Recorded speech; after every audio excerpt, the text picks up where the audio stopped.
You're listening to the British Baseball Podcast.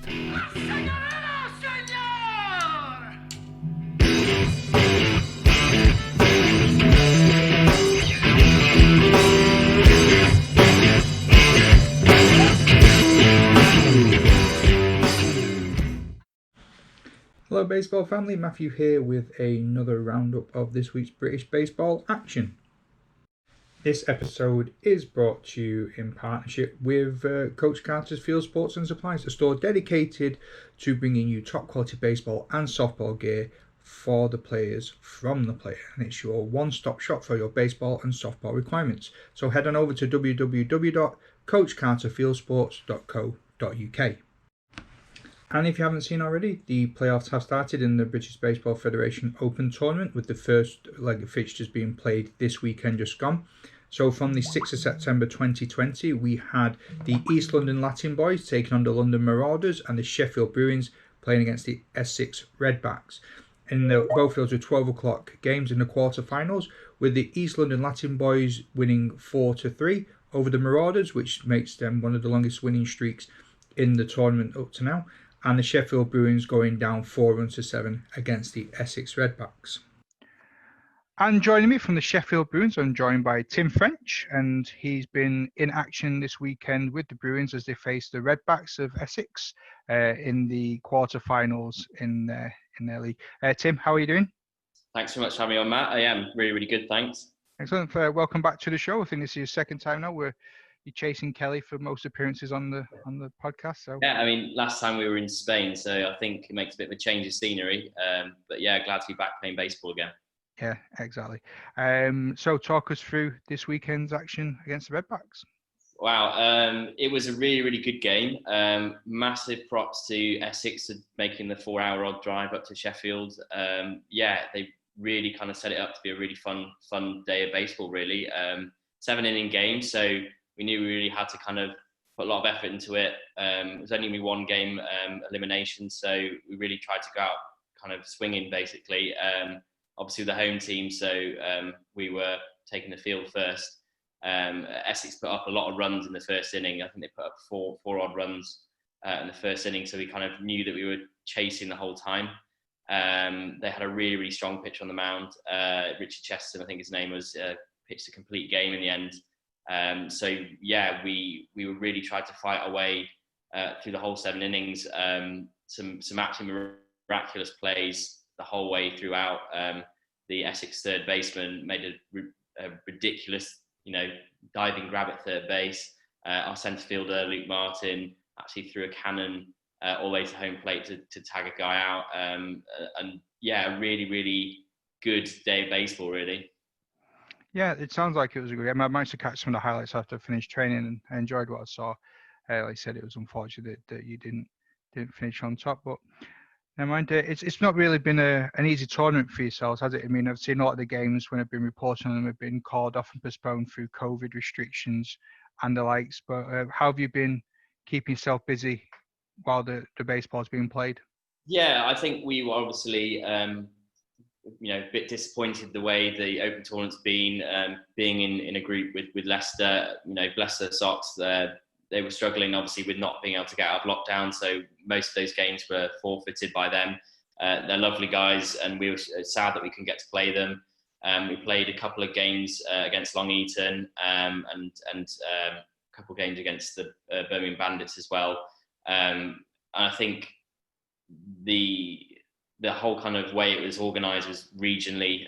So we ended up playing in the AA for those kind of games, but were pushed up to the AAA for the playoffs as a kind of compromise. And, obviously it didn't go the way we wanted to, the number of games we got. So we tried to throw in a couple kind of friendly games with other teams, and our development team, the Cubs, we've been travelling around to get some games in as well as keeping going with women's baseball stuff. So we tried to keep busy as much as we can, and really kind of just jumping on any opportunity to play some baseball this season, which I think everyone has, to be honest. Yeah, indeed. Thank you very much, Tim. Anything you want to add before we go? No, if anyone does want to catch any of the highlights from this weekend, they're still up on our Facebook page. The full game is there, available to watch on the stream. Some of the comments point out some of the highlights as well. So if you do want to go and check that out, just check out Sheffield Bruins Baseball Club or at Chef Bruins on Twitter and Instagram as well. Tim French, thank you for your time. Thanks very much. And the rest of the fixtures across the tournament, and starting off in the NBL, we had the Essex Arrows taking on the London Capitals and the London Mets taking on the Lancashire Legends. In the opening game, the Mets beat the Legends 13 runs to 3, and the Essex Arrows drew their game against the Capitals 8 runs to 8. And in the afternoon, the Mets won again 17 runs to 1, and the Essex Arrows came on top of the London Capitals 6 runs to 4. And to give us a little bit more insight from that game, I've got David from the Essex Arrows. And joining me now from the Essex Arrows is David Shear, the general manager and lifelong stalwart of the club. David, how are you? Yeah, good, thanks. Very Excellent. well. 2 games this weekend, both against the Capitals. You got a draw and a win. Do you want to talk us through the results? Yeah. So we knew that the games were going to be competitive. They always are with the Capitals. We played them twice previously in the last few weeks, and they were 1-run games either way. So we split with them. We know they're a tough side. They got good pitching. They're good hitters. We just had to be prepared. And we went into the first game, and it started off quite well. We ended up. It was going backwards and forwards all game. Basically, it ended up at 8-8. I think we were 8-6 up coming to the 6th inning, and they pulled back a few runs, and it was timed. So we had to finish after 6 innings, so it was who knows who would have won. It could have gone either way, but it was good. Game was in really good spirits, we second game again started off. We went into a 5-1 lead in the second game. They came back to 5-3. Then I went to 6-3 and 6-4. But we eventually won it. We were played really solid in the second game. We've got the good thing now about sort of where we are as a team. We have options in terms of pitching, so we're able to put different guys in. And we had one of our newer pitchers, Venezuela, Alessandro Trabuco, who's been playing baseball since he was a kid, but he's been sort of brought up through the ranks, really. Very disciplined player, and he did well, and we hit well, and it was a case of, had it been a 9-inning game, they were coming back at us. It would have been a fight, and again, it could have gone either way. I mean, we played them 4 times, and I think we scored something like 24 runs, and they've scored 21. So when it comes to preparing for this weekend, again, it's going to be tough. We're preparing the best we can, and just go there and see what happens on the day. I think we want to win it just as much as they do to get into the final. The good thing about us, for us anyway, for winning that second game last week, because we were even Steven basically up until that game. So whoever won that game, it would determine who the home team was for the semi-finals. So because we won the game, obviously we start off as, even though we're playing at Finsbury Park, which is the home ground, we are the home team. So we have that advantage, which will help. It's going to be a tough one. Yeah, excellent. And that's the semi-finals are happening on the 12th of September this 2020. David, any standout performances over these 2 games? Yeah, I mean, standout performances, I would say, and this guy's he's always very solid anyway. But Juan Diaz, who plays short, he's a solid player, and he makes some fantastic plays. He's got quick hands, quick glove. He pulled off a couple of throws to first where we thought runner was even the runner I think thought he was safe, and he threw the ball and managed to get it there, literally sort of milliseconds before the runner, and that's because he stuck with it, and I think he definitely was one of the outstanding players. It was a whole team effort, really. Hitting wise, Danny Bueno, solid, really solid, at the plate. Certainly stand out. I think for me, it's yes, there are standout players each week, but they're different players. So sometimes, Danny has been consistent, I've got to say, up there, and it's been great to see. But for me, it's great to see the team come together, because it's fairly, although the team's been together for this particular team for probably now coming up to 2 years. It's a very new team in terms of half the team is guys that have, maybe not half, but say a third, are guys that have come this year. So they needed this time to gel. And we went on a pre-season trip to Spain. Yep. Before we knew about the lockdown. So we'd arranged it. We went out to a place in Spain, had a fantastic tournament. Guys gelled a bit, and then suddenly they're not playing together. So they've come back. Luckily and thankfully, we've had this opportunity to play, which has been great. And the team is bit by bit. If you look from our first game against the Mets, first 2 games, to now where we are, I think we're improving week on week, and that's down to a full team effort. So I think every guy on the team deserves praise rather than just 1 or 2. But those are the few standout guys, I guess I would say. Great stuff. Thank you very much, David. All the best of luck with the tournament, and hopefully we'll chat to you soon after the semis. All right, brilliant. Thank you very much. Cheers. Take care. Cheers. Just one game to come out of the AA South this weekend, with the Bristol Badgers taking on the Bournemouth Bears.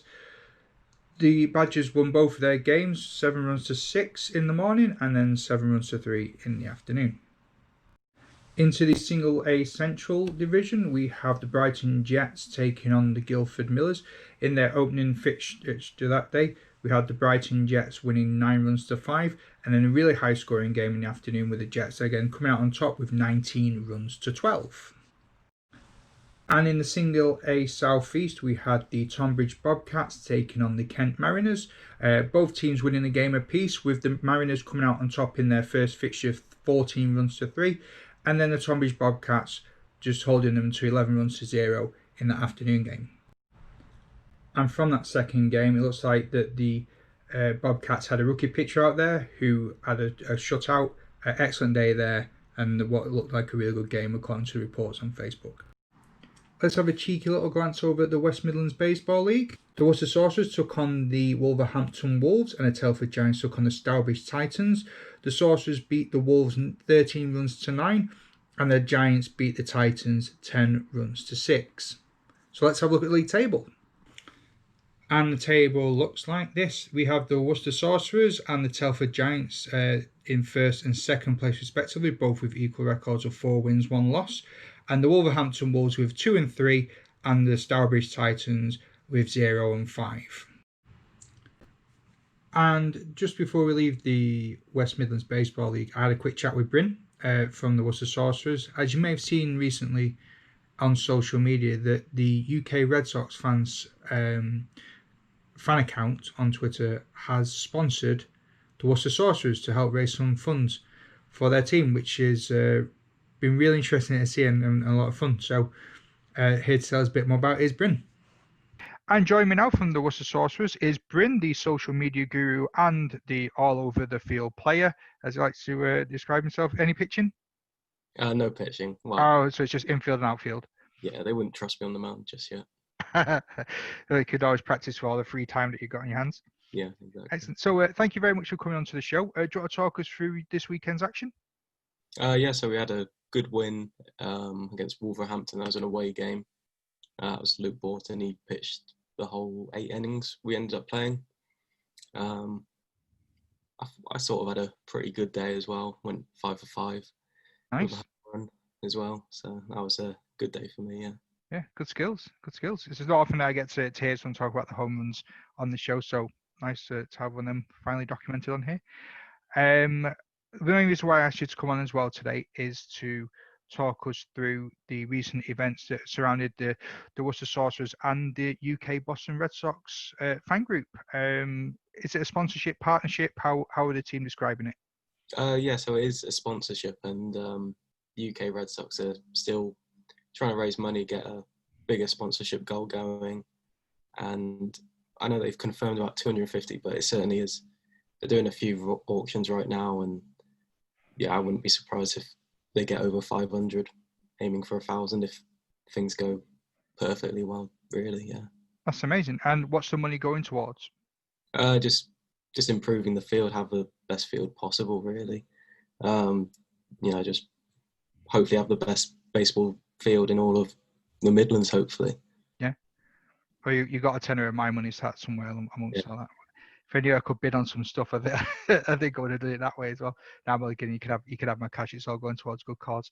Yeah. So how did this partnership come around? Yeah, it was quite unusual. It was just I got a notification on my phone that the Red Sox just said, right, we're gonna sponsor this baseball team. Yeah, it was pretty random and quite unusual, really. Would you encourage other teams to go out there and look for the fan groups to sort of try and get them to piggyback on and support them, or do you think it's something that the MLB UK community is sort of taken into their own hands to run with? Yeah, I really hope the UK fans sort of begin looking at how they can help local teams or just teams in Britain, and hopefully it just takes off from there, really. Yeah, it's been interesting to unfold, and I hope to keep my eyes on it. And where can we go to find out about the auction goods if you are a Red Sox fan? So you can follow their Twitter account, and I think that's at UK Red Sox fans, and they have a Facebook group as well where they have the auctions taking place there as well. Yeah. Awesome, brilliant. Thank you very much for your time. Anything else you want to add before we go? Just thanks for doing what you're doing. Yeah, great. Love that. Thanks, man. Cheers for your time, and take it easy, and I'll chat to you soon. You too. Bye. Bye. The East Midlands Baseball League. Here we go. There's a couple of games played this weekend. Brentwood and Norwich ended up 13 runs to 3, and then 12-1 to Brentford in the return leg of that fixture. Milton Keynes Bucks played the Northampton team, and that was 9-8 after extra innings, and 10-11 in the return leg there as well, which from our report sounded like a brilliant game, and a couple of injuries there from the people that brought me the information. Hope everyone's not too banged up down there, and we'll see what happens next week. And that's it for this week's roundup. Not many more of these left, as some of the seasons seem to be winding down now, and the tournament coming towards a conclusion for the BBF Open Challenge. Hopefully we'll get some good games and some footage, if possible, from those matches too. Again, if you want to appear on the show or you want to talk a little bit more about your club, please get in touch with me, britishbaseballpodcast@gmail.com, or hit me up on your social media at BritBaseballPod. Thank you to everyone that took time out of the days to appear on today's show and tell me about the fixtures and a bit more about the clubs. And that's it for me. I'll see you soon next week, and ta-ra.